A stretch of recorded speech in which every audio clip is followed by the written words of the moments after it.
Hi, welcome to Insight from the Torah portion, Prashat Shoftim, and we're going to talk about internal look of the situation, of the reality.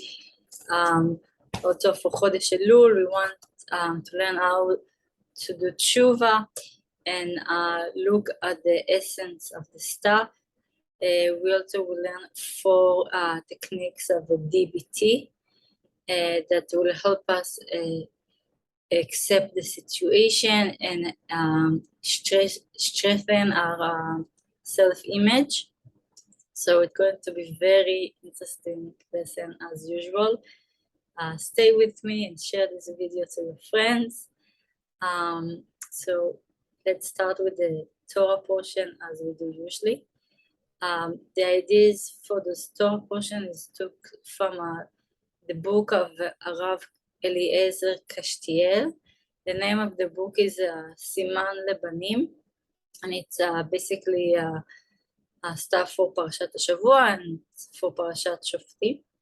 So the Parsha opens with the Hashem asks to have Shoftim, to have people that judges.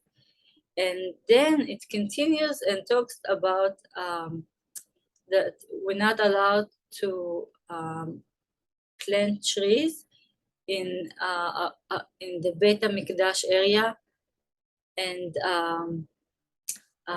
our Chazal, like the smart people of the Jewish people, they asking, okay, what's the connection between having trees and having judges? And in Sanhedrin, in the Gemara, it says that, I will say it in Hebrew and then translate it. It says, Kol Amamid Dayan Sheno Agun, everyone that has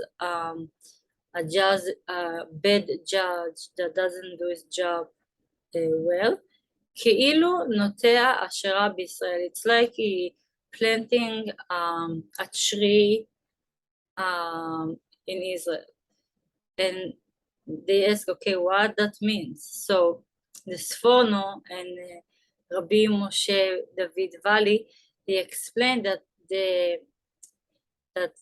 it's not allowed to plant trees. It's connected to the beauty of it, because trees, they consider beautiful things. They high and they have nice fruits, and they explain that even though the Mikdash, the temple, is supposed to be a nice place, you're not allowed to plant trees there, because you want to remember to look at the essence of the stuff, the internal stuff, and not just the beautiful outside of it.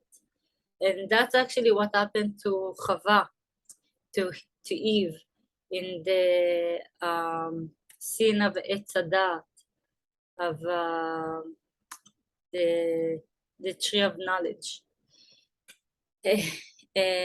So the Rav Kashtiel, he brings the Rambam in Moreh Nevuchim Aleph Bet, and he explained that when the Chava, she saw the tree, it says, כי טוב העץ למאכל וטבע הוא לעיניים.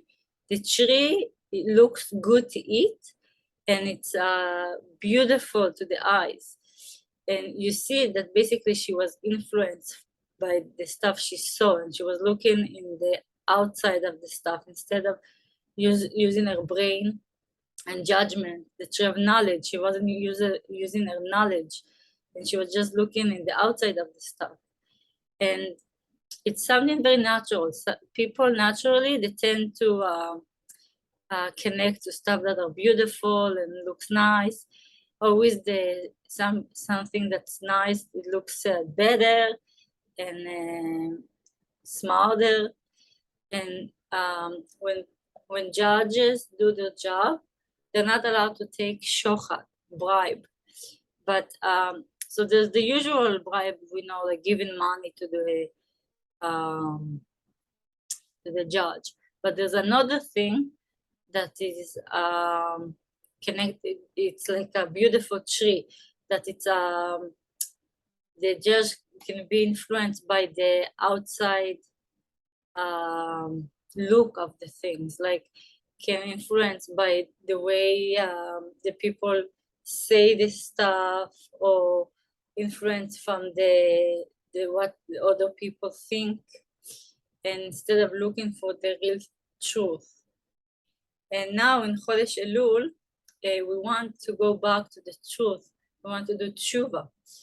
And we saw that the first sin in Etz Hadat, the tree of knowledge, was from outside look, from looking at the tree.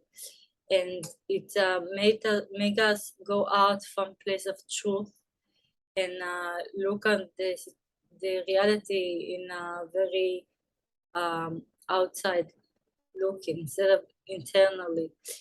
And we didn't use our knowledge.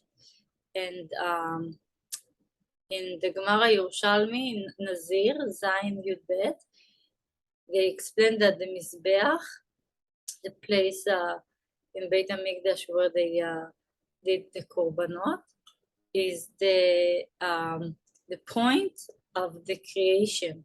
Creation like started from there, and it's the place basically where somebody is trying to go back to the truth, to his internal stuff. And that's why it's not allowed to have trees in that area of the Mikdash, because trees with all the prettiness, they make us not focus, because we look at the outside prettiness of it instead of looking in the internal things. And that's why the place that the judge sits in is in Beit HaMikdash, and what they're supposed to do is to fix and go back to look at the internal stuff and use their knowledge and find the truth. And that's why the place they sit on, it doesn't covered with trees or stuff that can make them not focus on the real internal thing.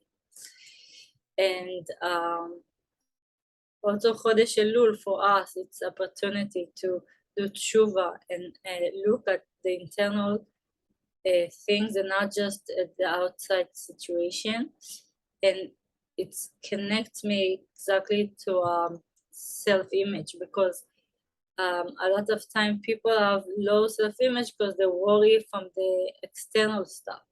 What people will think about me, what people will say, how do I look in other people's eyes, because they worry about stuff that are external. If they will be worried about the internal thing, what is my mission in life, what I'm supposed to do, what is important, so then they won't worry so much about what other people do or think, because they know that what they do, that's the important thing. And that already can change their feelings. But I also want to give you 4 techniques from DBT. So I just want to say that when somebody has low self-esteem or any problem, can be also anger or depression or anything, it's not enough to know that I have a problem. That's the first step. You need first to recognize that you have a problem, but that's not enough. You need actually to be active and do stuff to change, and it's not always easy to do it, but that's what actually will make the change and give you relief and make you grow.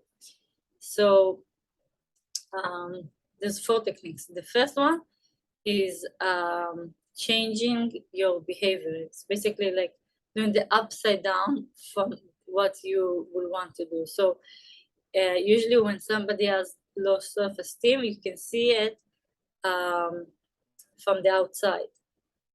Usually he won't look in the person he talks to in his eyes, and he will speak quietly, and he won't stand straight. He will probably be like this. So we ask the person to do exactly the opposite. Even though it doesn't feel natural, it can feel like he's doing a game, it's okay. He will practice it, and then it will actually influence the way he feels. So what he's supposed to do is to do the opposite thing from what he's usually doing. So he's supposed to look at the other person's eyes, even though it doesn't feel comfortable for him. That's what he's supposed to do. Second of all, he needs to stand straight, and he needs to speak slowly, but not quietly loud, so people can understand and hear. And even though it's like external change, it actually influences the way people feel. And if it's hard, you can start doing it to the camera or to the mirror, and then do it to some relative, and then slowly do it to other people. Okay, the second technique, it's called checking the facts, because sometimes we think that we look so bad in other people's eyes, and it's not actually the reality. Like, people don't see the stuff we worry about. I will give example. Somebody can be really afraid to talk in front of other people. So first of all, I need to say or write what he's actually afraid from. He's afraid that he won't remember what he wants to say. He's afraid that he will sweat. He's afraid that he will faint. He needs to write himself what exactly is afraid that will happen, and how much it will be bad from 1 to 10. Like, how much he will get red in his face. 8, 5. How much people will notice that he's sweating. And then he needs to do it. So you can, again, first do it to the camera, or you can do it to some relative, but also ask somebody to like make a video out of it. And then after he did it, he needs to look in the video and ask the people that he did it in front of them, and ask them, how much you saw that I was sweating, how much I looked red in your eyes. And then people might say, oh, we didn't notice you got red, or fine, we saw you getting red a little bit, but we thought it was kind of cute, or they saw you got red only like a 2, but you felt like it will be like 8 or 7. So we need to check the facts. The third thing is exception, and that's a very important stage. Basically, the situation, people are in different situations. It's not always easy for them. They might have pain, like if somebody's sick, or if somebody has a loss of esteem, so it feels like he's not able to do stuff that he wanted to do. Like somebody wants to go on dates, but he feels like, oh, I have so loss of esteem. I don't feel comfortable to talk to other people, and now I will go on dates, and now I can get married, and he has really a pain from it, and is not happy. So the thing that they say, you should accept the situation. Say, okay, I can do the practice, to look at the people's eyes and whatever we said, and see if that helps. But everybody has some hard times and difficulties, and it's okay, that's part of life. So I want to accept the situation, say, okay, now it's hard for me to go on dates, because I have lost self-esteem, and I need to try to find meaning in the situation. Like, if somebody's sick and he has pain, he needs to accept it. Say, okay, now this is the situation, and what I can do to make it better. If I just get stuck, oh, I'm so poor and I don't feel well, so it doesn't let me grow. But if I say, okay, this is the situation, now I'm in pain, so then I'm able to think, okay, so what I can do next. And exception of the situation doesn't mean that I just lie in bed all day and say, okay, this is the situation. It just means that I'm not fighting against it. I'm accepting this is the situation, but now I can still do stuff to make it better, and change it and grow. And the fourth technique is actually a very simple physical thing to do. So usually when we are nervous, we feel uncomfortable, so we tend to close our hands and like be nervous. But in DBT, they ask you to do the opposite thing. So you need to open your hands and smile. So even though you feel really nervous, you still need to open your hands and smile. And just this thing makes you like accept the situation. We're talking about exceptions, and it will make it easier for you to relax and continue. So try those 4 techniques. Let me know if you connect to any of them, if any of them helped you. You can respond underneath the video. There's also a link to my WhatsApp, or join the WhatsApp group to get those videos every week. And please share this video so other people also will enjoy this. So have a great Shabbat, and bye meantime.